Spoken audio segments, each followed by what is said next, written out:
Of you yesterday, so I guess we got a couple new people from yesterday, but obviously a big win for us last week at Cincinnati. They had a 32 home game winning streak, and the guys, played extremely well. We did a great job on offense, controlling the football. I think we had the ball 8 minutes longer than they did, which is a huge deal. Defensively, we needed to get stops. We did a superb job stopping them. And then I thought we did a good job in the kicking game, both covering kicks and also with, returns. We really did a good job of starting field position. We do a little stat called hidden yardage, and I think there's 156 hidden yards to our advantage. So really pumped up about it. We're very excited about this game. Our focus is, going 1-0 and this was something that we talked about at the beginning of the year. It's come to fruition. Hosting the AAC Conference Championship here at Yulman Stadium in front of a packed house, sellout crowd. We're really, really pumped about that. So I'll open it up for questions. How does the rematch affect the dynamic of this game?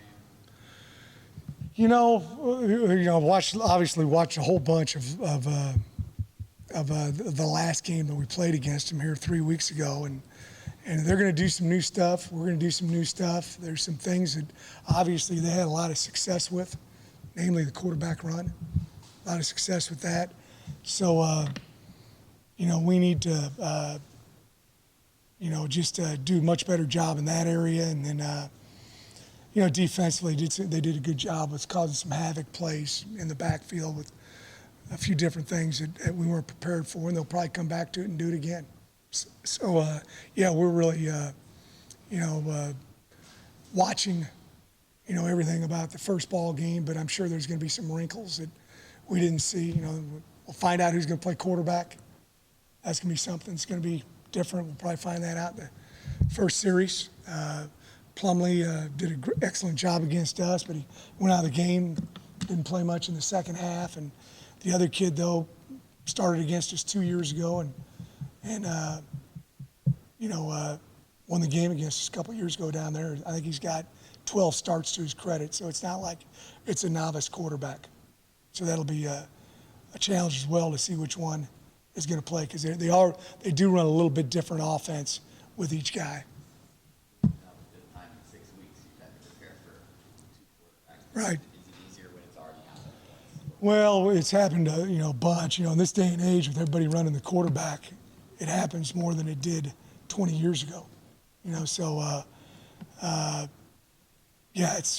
you got to do it. And there's the difference. Back in the old days, you had that film and it was all offense, defense, kicking game, and you had to watch all that and had to do chicken scratches with what everybody's doing. Now you can just pull up every play that Mikey Keene's been in, every play that Plumlee's been in. You can kind of see the difference between them: run, pass, what type of run, what type of pass. So, and you got people that work on the next game, the week before. So you're ready to kind of formulate a game plan quickly. You mentioned Plumlee. After the UCF game, you said that you wish you put your fastest player in as captain quarterback. Is that the adjustment you made? We're doing that a little bit this week. Yeah, you got good memory. Yeah, he's pretty fast. I think he had 70 yards maybe against USF at halftime. So he had a couple yards. So he's got great speed, great movement. He's a big guy. It's hard to, you're not going to take him down with an arm tackle.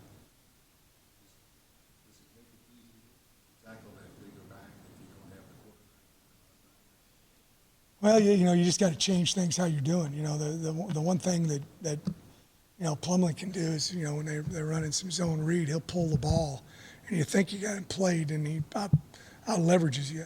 He did that against us a few times. It's going to be a different offense depending on who the quarterback is, without question.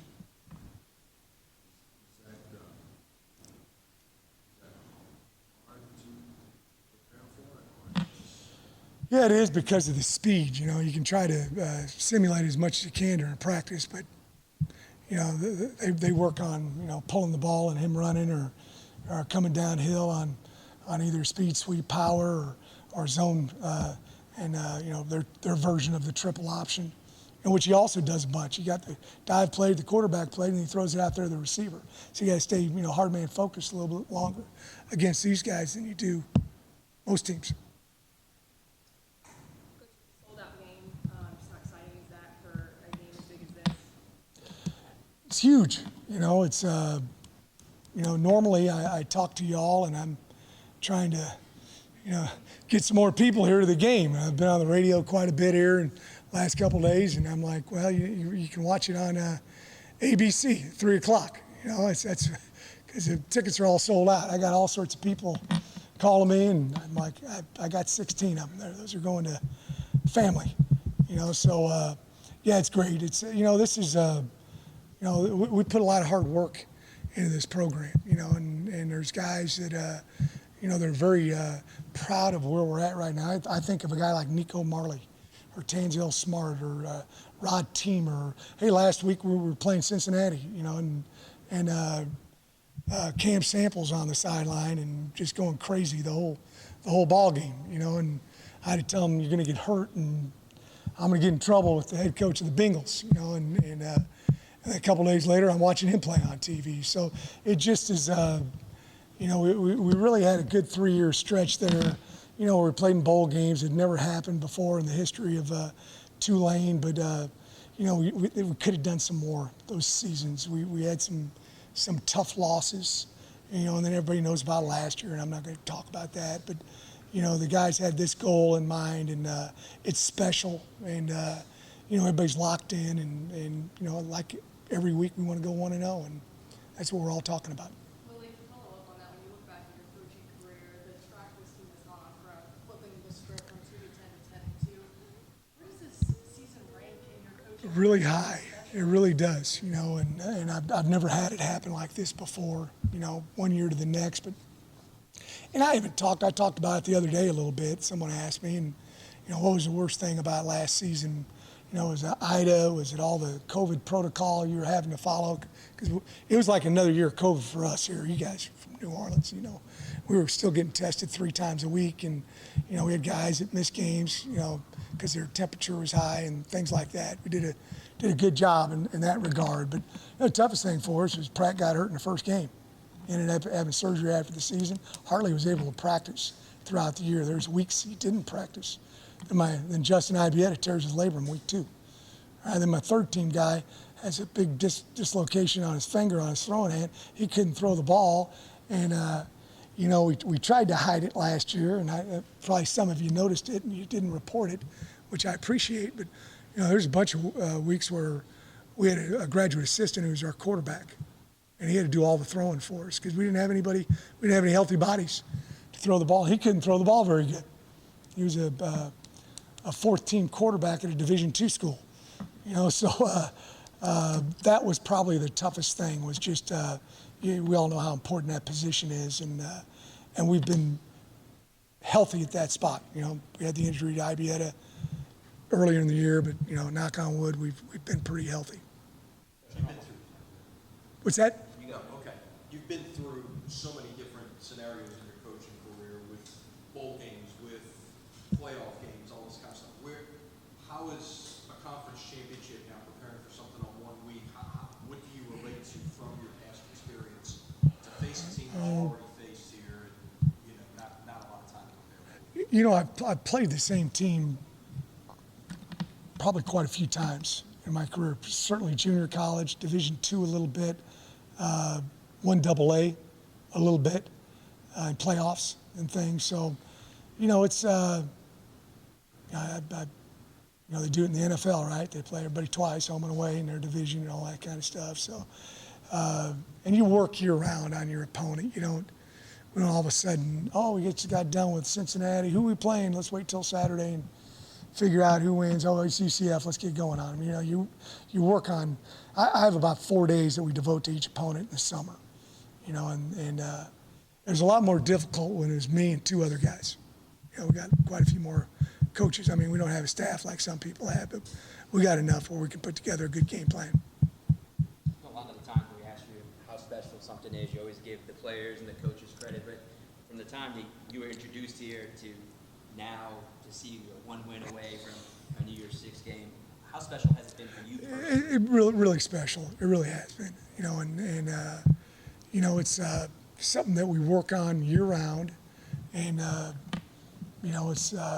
I'm just really happy for everybody involved in the program, and all the students. I think the students have jumped on board.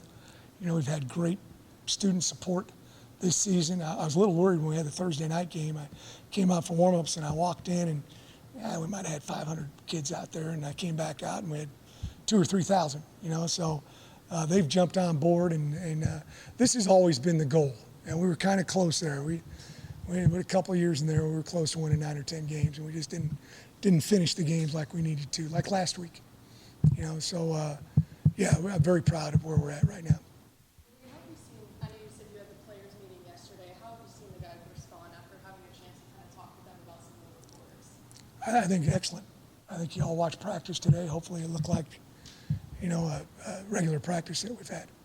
Really follow up on that. I know there's been so much speculation over this last couple of days, but just to kind of clarify, do you intend to be the head coach of Tulane? Yes, I do. Yes, I do. We talked about that yesterday a little bit, right? I had 4 or 5 different deals yesterday, and it always came up each time. But we're locked in, focused, 1-0, winning this ball game. It's a big game this week. Big game this week. There's also, in some respects, the goals and aspirations that the players have. It's not mutually exclusive. It's not like their goals go away if your future changes, right? Like they still have that. Well, I just we got a really close bunch, and we just want to do the same thing that we've done, every week. I talk about 2 components of being able to play great, and you got to do a great job of preparation. And I think we've done an excellent job of preparation so far, but that's not going to finish until Saturday kickoff. What time does the game start at? 3:07, 3:05, something like. We don't start at 3:04. Is that it? All right. So the preparation is so important, and then flipping the switch and playing hard for 3.5 hours. So that's what our focus is about. And that's what my focus is about, and our student athletes too. Change the perception of the book. I hope so.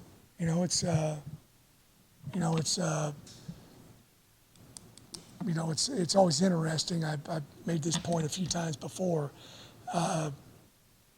When I come in and I don't carry my phone around like some people do 24/7. I guess I'm a little older. I don't know. I don't need to have that pacifier next to me. But when I come in off of a game, and I'll get my phone and look at it, and I'll see how many text messages I had. I got 190 something after the Cincinnati game, and then I kind of get done with those and turn it off for a while. I got 70, and then I turn it off for a while. And I got 90.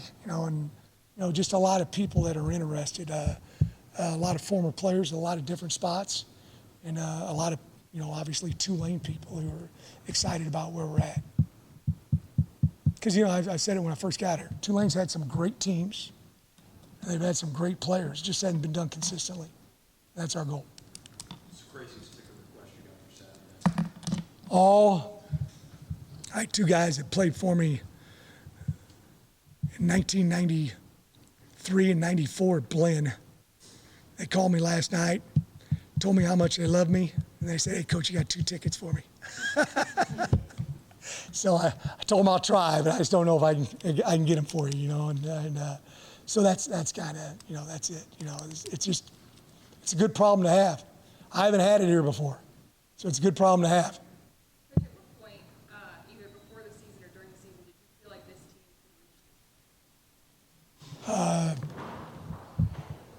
reach? I always have this goal. I'm an optimist, and I always try to look on the bright side on things instead of being Debbie Downer. But I just we had a lot of guys that have played a lot of football for us, and having 19 guys who've graduated, I think that's indicative of the experience that we have on this football team. And then we're around. I'm around all the time.